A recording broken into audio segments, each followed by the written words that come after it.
ഈശോമിശിഹായ്ക്ക് സ്തുതിയായിരിക്കട്ടെ. ജാൻ SS മീഡിയയിലേക്ക് എല്ലാവർക്കും സ്വാഗതം. വിശുദ്ധ ലൂക്കായുടെ സുവിശേഷം 12-ാം അധ്യായം.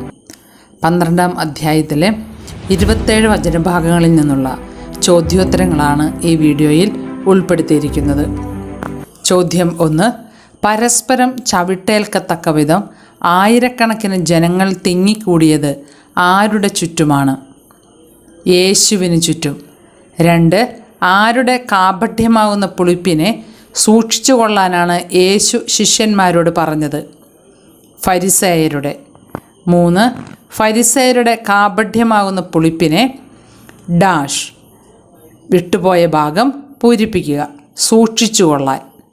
4. വെളിച്ചത്ത് വരാതിരിക്കയില്ല എന്ന് യേശു പറഞ്ഞതെന്ത്? മറഞ്ഞിരിക്കുന്നത്. 5. പൂരിപ്പിക്കാനുള്ളൊരു ചോദ്യമാണ്. നിഗൂഢമായിരിക്കുന്നതൊന്നും ഡാഷ് അറിയപ്പെടാതിരിക്കുകയില്ല. നിഗൂഢമായിരിക്കുന്നതൊന്നും അറിയപ്പെടാതിരിക്കുകയില്ല. 6. നിഗൂഢമായിരിക്കുന്നതൊന്നും അറിയപ്പെടാതിരിക്കുകയില്ല എന്നതുകൊണ്ട് നിങ്ങൾ ഇരുട്ടത്ത് സംസാരിച്ചത് എവിടെ കേൾക്കപ്പെടും? വെളിച്ചത്ത്. 7. വെളിച്ചത്ത് കേൾക്കപ്പെടും എന്ന് യേശു പറഞ്ഞതെന്ത്? ഇരുട്ടത്ത് സംസാരിച്ചത്. 8. വീട്ടിൽ സ്വകാര്യ മുറികളിൽ വച്ച് ചെവിയിൽ പറഞ്ഞത് പ്രഘോഷിക്കപ്പെടുന്നത് എവിടെ? പുരമുകളിൽ നിന്ന്. 9. പുരമുകളിൽ നിന്ന് പ്രഘോഷിക്കപ്പെടും എന്ന് യേശു പറഞ്ഞതെന്ത്? വീട്ടിൽ സ്വകാര്യ മുറികളിൽ വച്ച് ചെവിയിൽ പറഞ്ഞത്. 10. എൻ്റെ സ്നേഹിതരെ, നിങ്ങളോട് ഞാൻ പറയുന്നു, ശരീരത്തെ കൊല്ലുന്നതിൽ കവിഞ്ഞ് ഒന്നും ചെയ്യാൻ കഴിയാത്തവരെ നിങ്ങൾ ഭയപ്പെടേണ്ട. അധ്യായം വാക്യം എഴുതുക. അധ്യായം 12 4-ാം വാക്യം. 11. എൻ്റെ സ്നേഹിതരെ എന്ന് യേശു ആരെയാണ് വിളിച്ചത്? ശിഷ്യന്മാരെ. 12. ആരെ നിങ്ങൾ ഭയപ്പെടേണ്ട എന്നാണ് യേശു തൻ്റെ സ്നേഹിതരായ ശിഷ്യരോട് പറഞ്ഞത്? ശരീരത്തെ കൊല്ലുന്നതിൽ കവിഞ്ഞ് ഒന്നും ചെയ്യാൻ കഴിയാത്തവരെ. 13. ആരെ ഭയപ്പെടണം എന്നാണ് യേശു ശിഷ്യന്മാർക്ക് മുന്നറിയിപ്പ് നൽകിയത്? കൊന്നതിന് ശേഷം നിങ്ങളെ നരകത്തിലേക്ക് തള്ളിക്കളയാൻ അധികാരമുള്ളവനെ. 14. കൊന്നതിന് ശേഷം നിങ്ങളെ നരകത്തിലേക്ക് തള്ളിക്കളയാൻ അധികാരമുള്ളവനെ എന്താണ് ചെയ്യേണ്ടത്? ഭയപ്പെടണം. 15. 5 കുരുവികൾ എത്ര നാണയത്തുട്ടിനാണ് വിൽക്കപ്പെടുന്നത്? 2 നാണയത്തുട്ടിന്. 16. 2 നാണയത്തുട്ടിന് എത്ര കുരുവികൾ വിൽക്കപ്പെടുന്നു? 5 കുരുവികൾ. 17. 2 നാണയത്തുട്ടിന് വിൽക്കപ്പെടുന്ന 5 കുരുവികൾ ആരുടെ സന്നിധിയിൽ വിസ്മരിക്കപ്പെടുന്നില്ല? ദൈവസന്നിധിയിൽ. 18. നിങ്ങളുടെ തലമുടിയുടെ പോലും എണ്ണപ്പെട്ടിരിക്കുന്നു.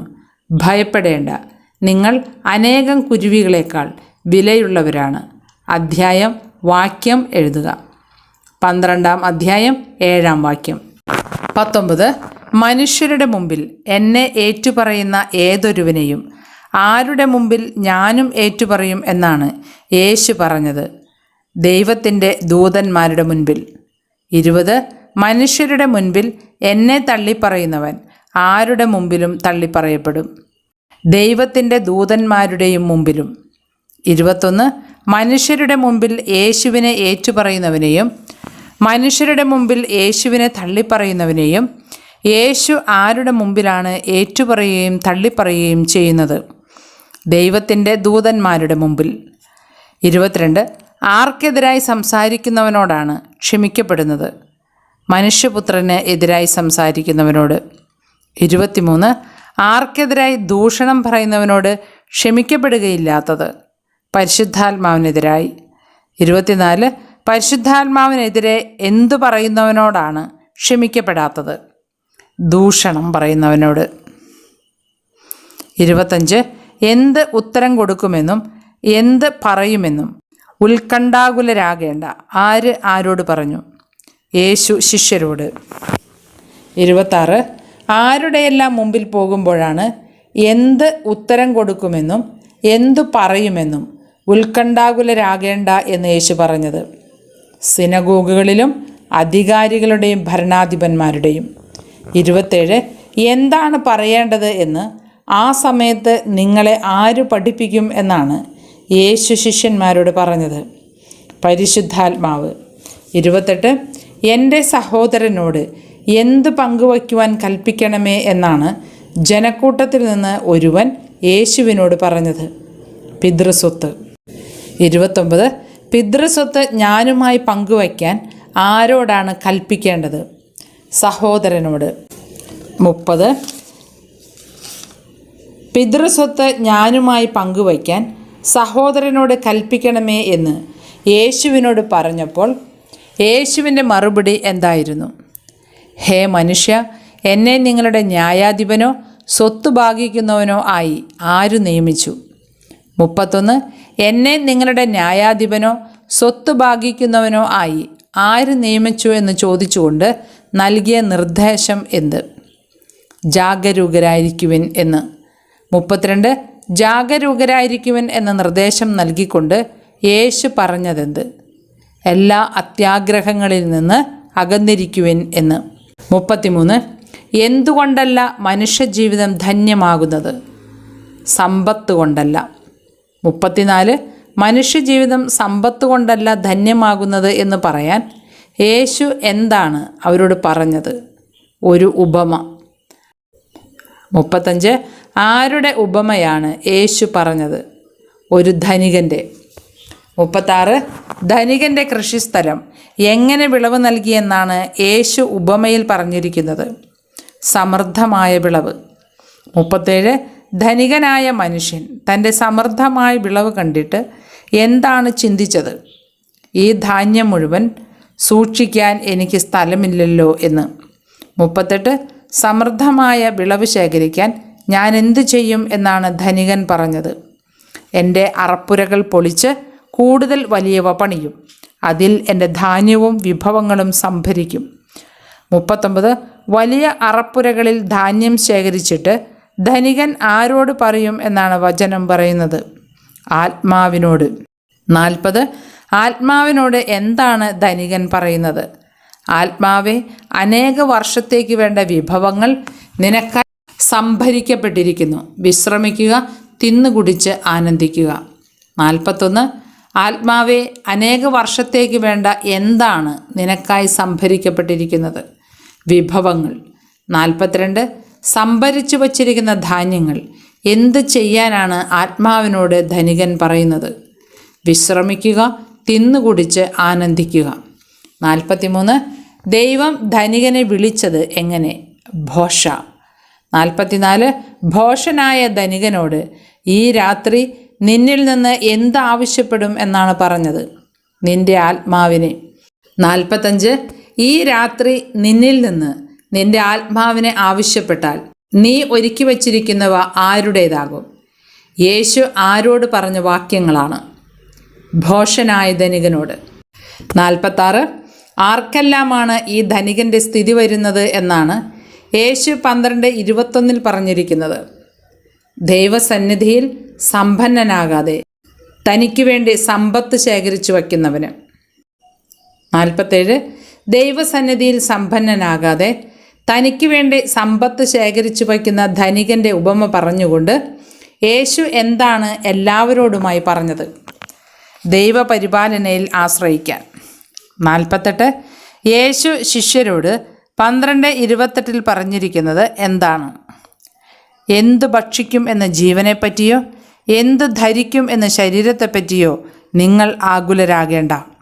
49 എന്ത് ഭക്ഷിക്കും എന്ന ജീവനെപ്പറ്റിയോ എന്ത് ധരിക്കും എന്ന ശരീരത്തെപ്പറ്റിയോ നിങ്ങൾ ആകുലരാകേണ്ട. അധ്യായം വാക്യം എഴുതുക. വിശുദ്ധ ലൂക്കായുടെ സുവിശേഷം 12-ാം അധ്യായം 22-ാം വാക്യം. 50 എന്തിനെക്കുറിച്ചെല്ലാം എങ്ങനെ ആകുലരാകേണ്ട എന്നാണ് യേശു അരുളി ചെയ്തത്? എന്തു ഭക്ഷിക്കുമെന്ന ജീവനെപ്പറ്റിയോ എന്ത് ധരിക്കുമെന്ന ശരീരത്തെപ്പറ്റിയോ നിങ്ങൾ ആകുലരാകേണ്ട. 51 എന്തുകൊണ്ടാണ് ഭക്ഷണത്തിനെയും വസ്ത്രത്തെപ്പറ്റിയും ആകുലരാകേണ്ട എന്ന് യേശു പറയുന്നത്? എന്തെന്നാൽ ജീവൻ ഭക്ഷണത്തിനും ശരീരം വസ്ത്രത്തിനും ഉപരിയാണ്.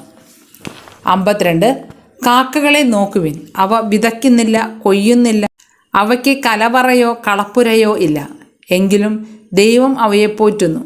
പക്ഷികളെക്കാൾ എത്രയോ വിലപ്പെട്ടവരാണ് നിങ്ങൾ. അധ്യായം വാക്യം എഴുതുക. അധ്യായം 12 24 53 12 അധ്യായം 24 പറയുന്ന പക്ഷി ഏത്? കാക്ക. 54 കാക്ക ചെയ്യാത്തതായി വചനം പറയുന്നത് എന്താണ്? വിതയ്ക്കുന്നില്ല, കൊയ്യുന്നില്ല. 55 കാക്കയ്ക്ക് ഇല്ലാത്തത് എന്ത്? കലവറയും കളപ്പുരയും. 56 കലവറയോ കളപ്പുരയോ ഇല്ലാത്ത കാക്കയെ തീറ്റിപ്പോറ്റുന്നത് ആര്? ദൈവം. 57 പക്ഷികളെക്കാൾ വിലപ്പെട്ടത് ആര്? മനുഷ്യൻ. 58 ആകുലരാകുന്നതുകൊണ്ട് എന്തിൻ്റെ ദൈർഘ്യം ഒരു മുഴം കൂടി നീട്ടാൻ നിങ്ങളിൽ ആർക്ക് സാധിക്കും എന്നാണ് കർത്താവ് ചോദിച്ചത്? ആയുസ്സിൻ്റെ. 59 ഏറ്റവും നിസ്സാരമായത് എന്ന് യേശു പറഞ്ഞത് എന്ത്? ആയുസ്സിൻ്റെ ദൈർഘ്യം ഒരു മുഴം കൂടി നീട്ടുക എന്നത്. 60 ആയുസ്സിൻ്റെ ദൈർഘ്യത്തെ എന്തായി വ്യാഖ്യാനിക്കാം? ഉയരം എന്ന്. 61 ലില്ലികളെ നോക്കുവിൻ, അവ നൂൽ നൂൽക്കുകയോ വസ്ത്രം നെയ്യുകയോ ചെയ്യുന്നില്ലല്ലോ, എങ്കിലും ഞാൻ നിങ്ങളോട് പറയുന്നു, സോളമൻ പോലും അവൻ്റെ സർവ്വമഹത്വത്തിലും അവയിൽ ഒന്നിനെപ്പോലെ അലങ്കൃതനായിരുന്നില്ല. അധ്യായം വാക്യം എഴുതുക. 12 അധ്യായം 27 62 എത്രയോ നിസ്സാരമായതിനെപ്പോലും ദൈവം പരിപാലിക്കുന്നു. എന്നും കാണിക്കാൻ വയലിൽ നിന്ന് എടുത്ത ചെടി ഏത്? ലില്ലി. 63 ലില്ലി എന്തെല്ലാം ചെയ്യുന്നില്ല എന്നാണ് 12:27 പറയുന്നത്? നൂൽ നൂൽക്കുകയോ വസ്ത്രം നെയ്യുകയോ ചെയ്യുന്നില്ല. 64 സോളമൻ പോലും അവൻ്റെ സർവ്വമഹത്വത്തിലും അവയിൽ ഒന്നിനെപ്പോലെ അലങ്കൃതനായിരുന്നില്ല. എന്തിനെ പോലെ? ലില്ലികളെ പോലെ.